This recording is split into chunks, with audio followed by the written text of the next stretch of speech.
தம்பி அவரை கூப்பிடுங்க. என்ன சொல்றாருன்னு கேளுங்க. இருமா இருமா பாத்துக்கலாம்.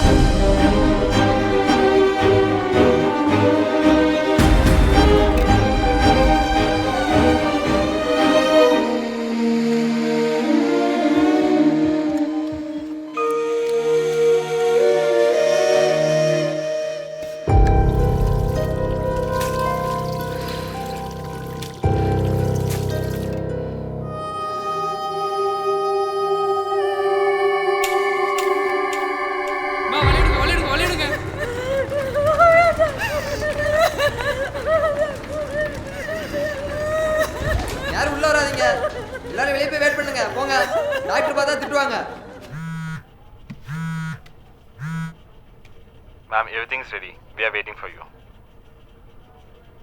ஓகே வரேன். அழாதீங்க, வாங்க போவோம். என் வீட்டுக்கார் சரியாயிருவானாமா?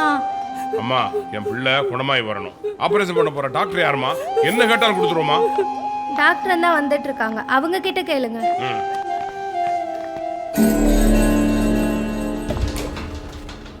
எப்பா நீ கனவு தங்கிச்சு மகன் தானே, யாரும் பதறாதீங்கப்பா. நம்ம பையன் தான் இவன். இங்கே பாருப்பா, நம்ம பையனுக்கு மொத்த ஆப்ரேஷன் நீ தான் பண்ணணும், சரியா? டாக்டர் நீங்க இருக்கும்போது அவ எந்த மையத்துக்குள்ள வரா? அந்த கழுத முண்டைய வெளியே துரத்துங்க. எங்க இது கவர்மெண்ட் ஆஸ்பத்திரி, இப்படிலாம் பேசக்கூடாது. ஏன் பேசக்கூடாது? பங்காளி, மொத்த ஆபரேஷன் நீங்க தான் பண்ணணும். மாப்பிள்ள உடம்புல அவ ஒத்த விரல் படக்கூடாது. நான் கண் டாக்டருங்க, மொத்த ஆபரேஷன் நான் பண்ண முடியாது, அவங்க தான் பண்ணணும். அப்ப அவ தான் பண்ணுவாளா?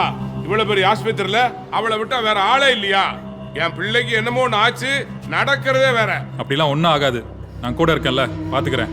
இருந்தாலும் பேஷண்ட்டோட நிலைமை கொஞ்சம் சீரியஸாக தான் இருக்கு. நீங்கள்லாம் கொஞ்சம் அமைதியாக அந்த கடவுள் கண்ணை திறக்கணும்னு வேண்டிக்குங்க. கடவுள் கண்ணை திறக்காரா இல்லையோ, எங்க கதிரேசன் கண்ணை திறக்கணும். அவகிட்ட சொல்லிருங்க, மாப்பிள்ளைக்கு ஏதாவது ஏட கூடமா ஆச்சு, அவளை மட்டும் இல்லை மொத்த ஊரையுமே கொளுத்திடுவேன்.